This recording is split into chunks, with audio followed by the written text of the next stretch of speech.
memiliki 5 hal yang dimiliki orang pada umumnya.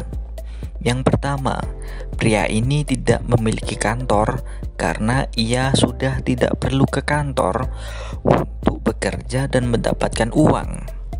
Yang kedua, pria ini tidak punya pelanggan karena ia tidak perlu mencari pelanggan atas komisi atau atas keuntungan apapun. Yang ketiga, pria ini tidak memiliki karyawan, bahkan diri dia sendiri tidak memiliki kantor, gimana bisa punya karyawan? Yang keempat, pria ini tidak punya bos, atasan. Yang kelima, pria ini tidak punya hutang 1 rupiah pun. Semua properti, villa, ia beli secara tunai tanpa KPR. Jadi, dia tidak punya utang sepersen pun di bank. Tapi, anehnya, pria ini sukses punya triliunan rupiah. Lalu, apakah pekerjaannya? Apakah dia pengusaha? Bukan. Koruptor? Bukan. Apakah dia artis? Bukan. Atlet? Bukan. Penyanyi? Bukan juga. Lalu siapakah pria ini dan apakah pekerjaannya? Di era modern seperti sekarang ini, masih banyak orang berpikir bahwa karir mapan dengan gaji besar dari kantor merupakan jalan untuk meraih kesuksesan. Padahal untuk mendapatkan semua itu, Anda harus bekerja sangat keras, menguras otak dan tenaga selama bertahun-tahun, mungkin puluhan tahun. Tapi coba lihat pria ini, Lo Keng Hong namanya. Hanya dengan duduk manis, ngopi santai, bersantai di rumah, bahkan tidur sambil tidur pun uang terus mengalir ke kantongnya. Apakah resepnya? Ya, dengan berinvestasi di pasar modal. LKH, begitu panggilan akrabnya, mengaku menikmati hidup sederhana walaupun faktanya bergelimang kekayaan senilai triliunan rupiah. Pria berusia 62 tahun itu tidak punya bos, staf bawahan atau karyawan, maupun kantor seperti para pengusaha lain. LKH hanya punya 2 pembantu dan 1 sopir. Kekayaan Lo Keng Hong berasal dari kepiawaiannya dan konsistensinya dalam investasi saham. Tak heran bila Lo Keng Hong disebut sebagai Warren Buffett-nya Indonesia. Di balik cuan yang menumpuk, pria keturunan Tionghoa ini memiliki kisah hidup yang sangat berbeda dengan Warren Buffett. Oke, kita lanjutkan flashback perjalanan hidup Lo Keng Hong seperti yang dikutip dari berbagai sumber.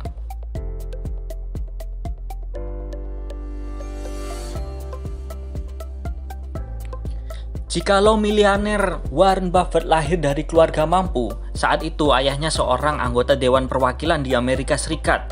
Sementara Crazy Rich Jakarta ini, Lo Keng Hong terlahir dari keluarga kecil yang kurang mampu. Masa kecil LKH juga memprihatinkan karena harus tinggal di sebuah rumah petak. Kata LKH, rumahnya dahulu di pinggir jalan, bahkan lebih rendah daripada aspal itu sendiri. Setelah lulus SMA, LKH tidak lantas melanjutkan pendidikan ke bangku kuliah lantaran keadaan ekonomi. Pria kelahiran 62 tahun ini yang lalu terpaksa bekerja sebagai tata usaha di Overseas Express Bank. Lalu menginjak usia 20 tahun, Lo Keng Hong kuliah di Universitas Nasional jurusan sastra Inggris. Ia mengambil kelas malam. Saat itu biaya masuk perguruan tinggi sebesar 50.000, sedangkan biaya kuliahnya 10.000. Nominal yang kecil untuk saat ini, tetapi begitu besar di masa itu. Bahkan dulu katanya kampusnya tidak punya bangunan sendiri, jadi harus minjam sekolah lain kalau mau mengadakan kuliah di kelas malam. Lo Keng Hong harus pintar membagi waktu bekerja dan kuliah. Meskipun begitu, satu hal yang tak pernah ia lupakan, yakni menabung dan hidup sederhana. Keterbatasan ekonomi tak membuatnya kecil hati, apalagi putus asa. Untuk mengubah nasib menjadi orang sukses, Lo Keng Hong menyisihkan gajinya untuk investasi saham, sedikit demi sedikit mengumpulkan cuan. Lalu membeli saham-saham perusahaan terbuka alias emiten di pasar modal. Waktu itu usia 30 tahun. Pengalaman ini beda dengan Warren Buffett yang mulai masuk ke pasar modal membeli saham ketika usia 11 tahun. Ya, selisih 19 tahun sangat berarti dalam dunia compounding aset. Namanya baru terjun investasi saham, bukannya untung malah buntung. Awalnya ia sempat mengalami kerugian. Ia masih ingat, saham pertama yang dibeli adalah saham PT Gajah Surya Multifinance.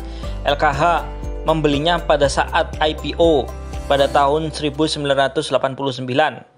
Namun, karena harga sahamnya turun, LKH terpaksa menjual saham tersebut dengan harga yang lebih rendah dibanding saat membeli.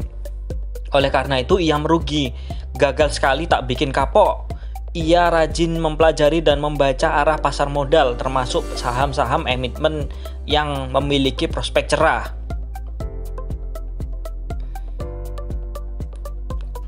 Lo Keng Hong memutuskan berhenti bekerja.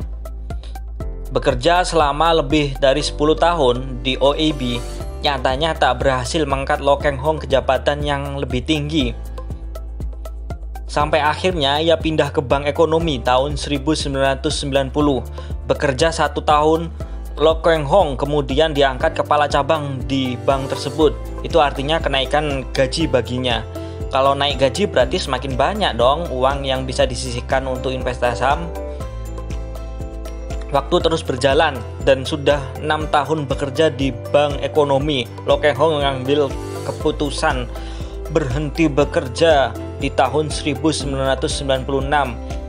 LKH mengundurkan diri dari pekerjaannya karena ingin fokus investasi. Waktu Lo Keng Hong untuk meninjau pasar saham semakin banyak setelah berhenti bekerja sebagai pegawai. Ia terus belajar memperkaya diri dengan ragam informasi seputar saham, industri pasar modal dalam maupun luar negeri. Hasilnya luar biasa. Hal itu ditandai dengan kenaikan atau peningkatan aset, keuntungan maupun kekayaannya. Dilansir dari berbagai sumber, saham yang paling menguntungkan LKH adalah MBAI, PNLF. MBAI adalah perusahaan multibreeder Adirama Indonesia, sebuah perusahaan ternak ayam terbesar di Indonesia waktu itu. Jadi, kembali ke tahun 2005, LKH muda mempelajari seluk-beluk perusahaan tersebut dan menyadari bahwa nilai perusahaan dan harga saham MBAI tidak sebanding. Harga saham yang ditawarkan dianggap sangat terlalu murah untuk perusahaan sekelas PT Multibreeder Adirama Indonesia. Tapi, tidak banyak orang yang menyadari dan LKH adalah orang yang melihat prospek tersebut.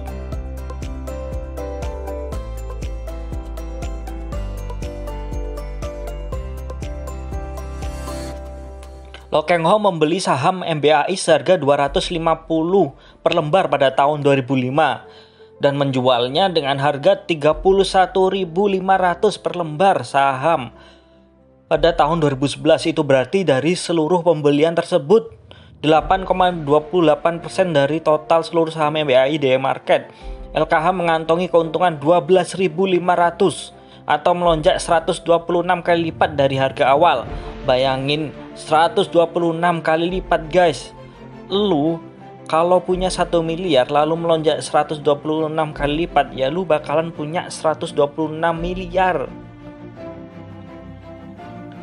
Berikut yang mengantarkan LKH menjadi miliarder adalah PNLF, Panin Financial Tbk, yang dibelinya pada saat harga dibanderol murah 100 per lembar. Saat itu LKH muda yang gemar mencari saham-saham potensial ini membeli sebanyak 850 juta lembar atau setara sekitar 85 miliar. Setelah 1,5 tahun, LKH menjual saham tersebut 2,6 kali lipat dari harga awal. Keuntungannya 160% dengan harga 260 per lembar saham. Total penjualannya 221 miliar, sehingga LKH meraup untung 136 miliar. Wah, banyak banget ya guys. Investasi saham bukan trading. Banyak orang yang tidak mengetahui perbedaan istilah investasi dan trading. Asal tahu, yang dilakukan Lo Keng Hong adalah investasi saham, bukan trading. Karena ia menyimpan saham-saham tersebut dalam jangka waktu yang lama banget. antara waktu pembelian dan penjualan. Sayangnya banyak orang yang terjun ke pasar modal, khususnya saham, hanya tergiur keuntungan dalam waktu singkat. Itulah yang dinamakan trading, ya seperti mirip ini sih, judi atau spekulasi gitu. Menurut Lo Keng Hong, menjadi seorang trader dapat membuat stres karena harus terus memantau saham. Harganya berapa sekarang dalam hitungan hari bahkan jam. Ketika harga dirasa cukup naik, mereka langsung menjual dengan cepat saham tersebut. Walaupun keuntungannya belum begitu besar. Kapan kayanya kayak gitu. Seorang trader juga harus terus memantau perkembangan dan mewaspadai berbagai macam gosip, termasuk berita-berita yang menerpa perusahaan yang sahamnya dimiliki trader. Wah, nggak bisa tidur nyenyak dong kalau kayak gini. Lo Keng Hong menyarankan sebelum membeli saham sebuah perusahaan, investor harus diperhitungkan dengan sangat cermat. Salah satunya melihat jajaran direksi yang akan membawa perusahaan berkembang, atau malah justru sebaliknya. Boom. Selain itu, Anda harus mampu memperkirakan nasib dari bisnis yang dijalani perusahaan tersebut selama beberapa tahun mendatang. Kalau kata Warren Buffett, 5, 10, 15 tahun, bahkan sampai 20 tahun. Kalau bisa sih, my favorite holding is forever. Hidup dalam kesederhanaan. Walaupun menggenggam kekayaan hingga triliunan rupiah, gaya hidup Lo Keng Hong tidak berubah. Ia lebih senang hidup dalam kesederhanaan, bukan kemewahan. Contohnya saja, urusan kendaraan. Meski bisa membeli tunggangan mewah seperti Porsche atau Lamborghini, Lo Keng Hong masih setia menaiki sebuah mobil merek Volvo. Ia memiliki sudah lebih dari 10 tahun, guys. Itu pun mungkin tidak cash bayarnya. Maksudnya tidak beli yang baru, belinya yang bekas biasanya. Karena Lo Keng Hong juga memikirkan aset mobil itu sangat cepat terdepresiasi. Berbeda dengan saham di perusahaan yang nilainya terus naik. Dalam pemikirannya, barang-barang mewah seperti mobil menurut LKH tidak perlu terus dibeli karena harganya akan menyusut, tidak cocok dengan pemahamannya sebagai seorang investor. Pria yang punya rutinitas RTI, reading, thinking, dan investing, ini senang melakukan perjalanan wisata. Ya, sesekali dalam setahun, Lo Keng Hong akan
Indonesia. Kita semua termasuk Anda bisa belajar pengalaman hidup dan strategi LKH dalam investasi saham. Investasi saham sekarang ini makin mudah sehingga diharapkan semakin diminati generasi milenial. Bagaimana setelah mengetahui Lo Keng Hong? Apa komentar Anda? Jangan lupa berkomentar di kolom dan jangan lupa subscribe.